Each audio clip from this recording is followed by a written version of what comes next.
Hi guys, welcome to my Q&A. This is my first ever sit down chat video, but I'm kind of excited. I wanted to answer a bunch of questions, so I posted a TikTok asking you guys for questions, and there was some double up, so I kind of meshed them all into a few questions. So let's get started. I've got myself a coffee. By far the most asked question is about my job. So some of the questions were, what did I study to get into my job? Story time about how I got it. Do you need experience? What did I do before? And favorite part about my job. So, I'll give a quick rundown. I work for a brand called Olivia Jean. And so I graduated 2023. And I worked really hard throughout year 12. And I was I got a pretty good ATAR. And I feel like if you get a good ATAR, you just go to uni. That's what everyone tells you. So obviously, I got early entry and I went to uni. I did communications, digital and social media at UTS for 6 months, but I'd say a few months into that I started just posting heaps on TikTok, and I was like, this is such a good way to grow, because I wanted to learn about social media, but they were teaching me about politics and stuff at uni. I'm like, this isn't what I need to be learning to do what I want to do. So I was learning heaps, posting on my own TikTok. I was learning what engages your audience and everything, and I grew that TikTok a little bit. And then so I would say I'm about a few weeks into the first semester here, and then that's when Olivia Jean comes in. So I was already following Olivia Jean on TikTok, because a great way to grow is by following a bunch of brands and other content creators and engaging on each other. Everyone likes to engage with each other and everyone grows. That's how you grow on TikTok, engaging with other people, because it comes back to you. Anyway, she posted a TikTok saying that she was hiring, and I was like, oh my god, I would love that. So I typed up a very personalized cover letter and sent my resume. If you just send through your resume and subject it resume, why are they going to pick you? You need to be proactive and make yourself stand out, because then you're going to have 200 other people with the subject resume who just attached their file. You look the same as the other person. Subject I want to work for you in all caps with emojis, with a handbag emoji, sparkling emoji, and then sent through my cover letter. And then I was commenting on TikToks, on her TikToks, followed her already obviously. And then she got back to me straight away. Liv is a very fast replier, and said would love to meet you for coffee, and discuss this role. So I thought it was a job interview, and technically it was, because I thought she was interviewing a number of other people. So I had my notes app, and I was writing my response to potential questions she should ask, and writing questions that I should be asking to make myself sound really smart and all this stuff. But we got there. I was very nervous as well. Got there, and then Liv got there, and then she was kind of just very friendly, and then was telling me what I'm going to be doing. And then she was like, so do you want to come to the warehouse and I'll show you around and everything? And I was like, sure. So we went and we started making TikToks straight away, started packing orders, doing the whole thing, and it just grew from there. So I started out as 2 days a week. I'm now 4 days a week. Love it so much. So that explains how I got the job. Oh, that also explains did I go to uni. Do you need job experience? Technically no, I had zero technical experience, but she said that she picked me because she could already see my personality through my TikTok.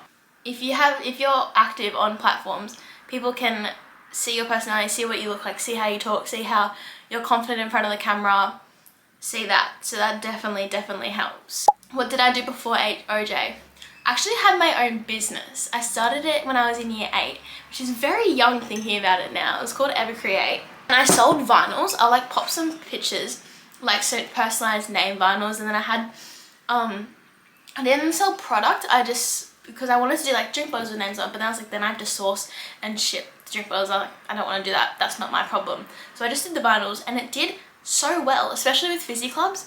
I did so many Physie clubs, hair boxes, drink bottles, singlets, but I did well with the business. It was lots of shire customers and Physie customers mainly, and then I would just post on Instagram. And that's how I also making all the Canva posts and stuff and some TikToks, and that's how I knew that I really liked marketing and socials from Evercreate. And then I was like, it just got really boring making the vinyls. I liked dealing with customers and everything, but making the vinyls was such a pain. I couldn't stand it.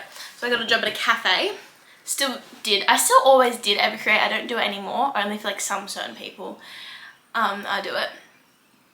But I got a job at a cafe, worked there for a year. More than a year? No, more than a year. Yeah.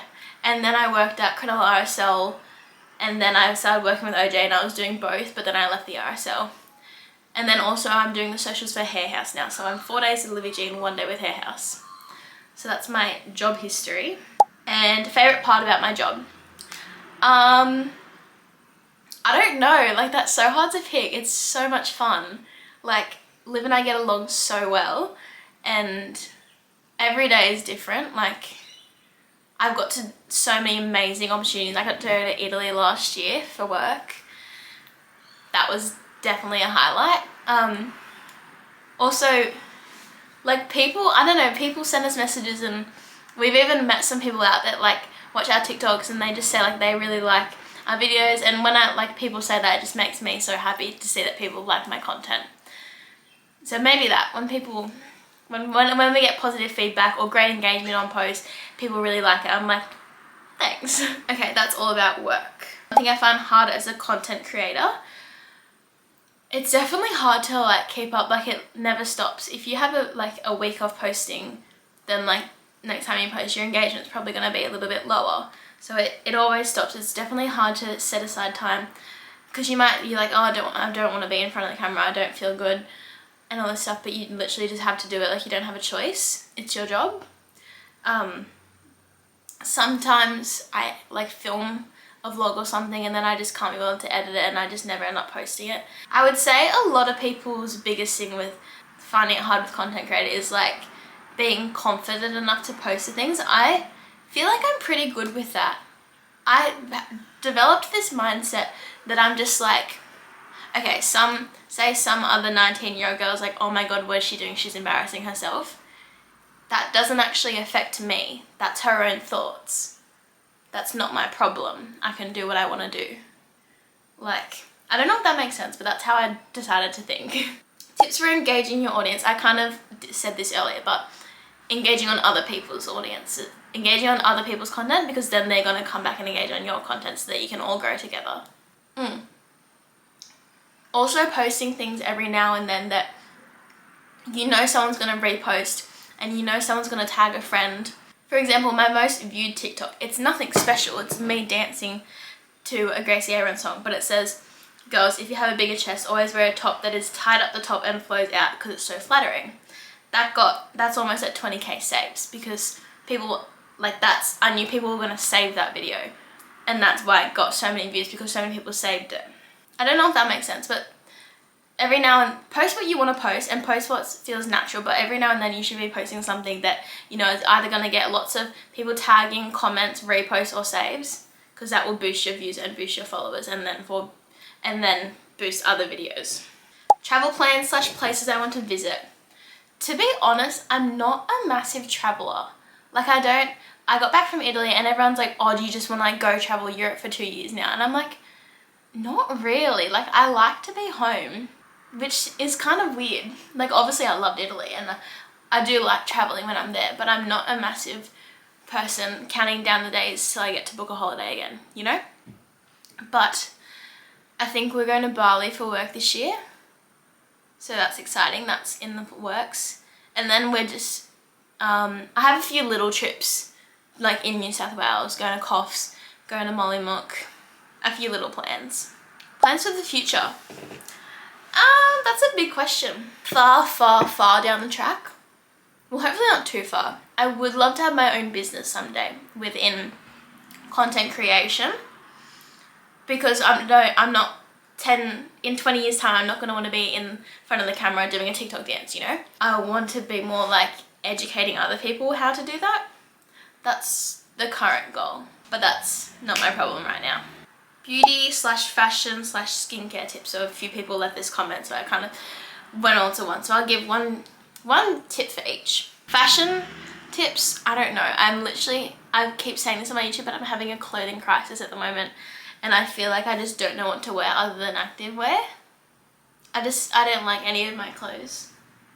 I really want to be just one of those cool girls that like thrifts her clothes and wears these cool outfits. There's this girl on TikTok, Poppy, and I love her videos, and she has the coolest outfits all the time. I'm like, I just want to like be like you, but how do you even think to put all that together? Her outfits are so cool. Beauty tip.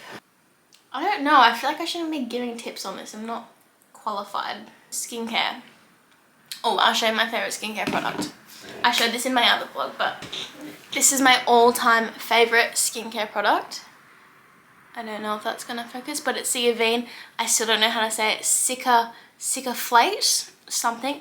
It's like a restorative cream, and it's like Hailey Bieber's glass skin product that she uses, and I think this is maybe my 5th bottle of it. I love it so much. I do it before my makeup every day and when I wash my face at night. It's just a moisturizer, but it just feels amazing on your skin, and it's so hydrating. Didn't order off Esme, so I'll update you if I like that, because I've been seeing that everywhere since like Sarah's Day started using it. I'd never tried it though, but they have a sale at the moment. I don't know if it'll still be live, the sale, but I bought like the milk cleanser, milk serum, a hydrating serum, and like a facial spray. So I'll let you know how that is. Alira said give Katie a feature. Unfortunately, Katie's not home right now. She's shopping with my brother. Okay, now we're moving to Physie questions. Controversial first one up, BJP or EP? I have to say EP. I've done EP since I was 7, and I started BJP when I was like 11, I think, but EP has just always been like my main one. It's what it's just my style of Physie EP. BJP is a bit like more of a fun one to me. Like, I just don't take it so seriously, just do what I want to do. I love my friends at both Physies, but I have to say EP.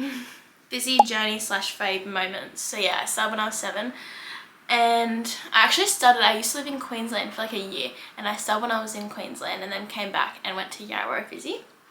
Go Yarra. And then I've always loved it. I work really hard at it. It takes a lot of my time. But I have like such great friends, such great memories. I have friends from all over New South Wales from it. It's amazing. Fave moments. I know it shouldn't be about this, but I would probably have to say when I was 13 I won for the first time, and I know it's not about winning, but like just because I worked like so hard at it, and it was just like, oh my god, like I don't know, I didn't even know how to feel. I was ugly crying on stage. It was so bad, but I just was like so proud of myself. Like all those hours and hours and hours of practicing and everything, like it just felt like it finally paid off, and like my dream had come true. Difference between BJP and EP. EP is very structured and by the syllabus. So there's like the syllabus notes, and if you're not doing it exactly like that, then you're wrong. For example, if there's a kick, it'll say head high kick, and if you're above head high, then you're wrong. Or if you're not enough, you're wrong. If your head's too high, you're wrong. Like, it's very, very strict. That's why I like it, because I like to be by the book perfect. And then BJP, it's a lot more showy. You're a lot more like free to do whatever you want, but at the same time there's lots of kicks and jumps and leaps and stuff, and that's just not my strong suit. So that's why I don't like it, because I don't like it when I'm not good. BJP is a lot bigger though. I feel like at EP everyone like knows each other and knows what they're doing and everything, but BJP it's like a whole nother world that I feel like I've been in for so long, but I'm still like not used to it. I don't know. I haven't competed the past 2 years for BJP, because 1 year I was at schoolies and last year I was in Vietnam. Physie tips. Video all of your practices and have someone watch your practices. I make my mum. A lot of people don't like listen to their mum and don't let other people help them, but it actually makes so much of a difference, because you could be practicing, but you'd be practicing the same wrong positions over and over and over again. If you have your mum or your sister or a friend watching you, or at least videoing you, or video yourself, you can go back and watch it. And then I watch all my videos in slow motion, write down everything I'm doing wrong, and I'll practice that till I fix it. Okay, and then the last question is favorite clothing shop. I bought a lot from Glassons last year, but I'm trying to buy more like nicer pieces this year. I shop a lot at Princess Polly. Dish stuff. Dish is so nice. It's just expensive, so I'm like, I actually haven't done a lot of shopping in ages. Favorite activewear is Muscle Republic though. Kookai has some great pieces. Oh, Perfect Stranger. I really like Perfect Stranger. I feel like they're a good quality and like expensive, but not too expensive, but like good quality still. But oh, it's 11:11. Make a wish, guys. That is the end of my questions. Thank you so much for watching. I hope that was entertaining or helpful, or if I answered your question, I hope I answered it right. But if you have any more questions, put them on TikTok or on the comments here. But thank you for watching. Bye.